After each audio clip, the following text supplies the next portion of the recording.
This is actually the reason why it's so important to know the genetic cause to a patient's disease. And this is because I'll just look at factor H and MCP. Depending on the mutation that a patient has or carries, it can affect whether or not they're a good patient for a transplant. For example, in factor H, that protein is actually made in your liver, and that is why even though you fix the renal failure by giving a transplant, you didn't really fix what was going wrong. So your liver is still making defective protein.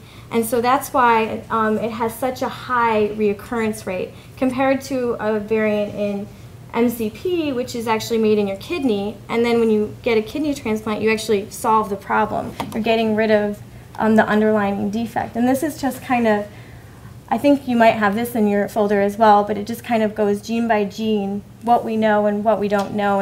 And some of these genes you'll notice say one case, so for factor B and thrombomodulin, and that's because when we made this, there weren't a lot of mutations reported in those genes, and that's really changing quite fast.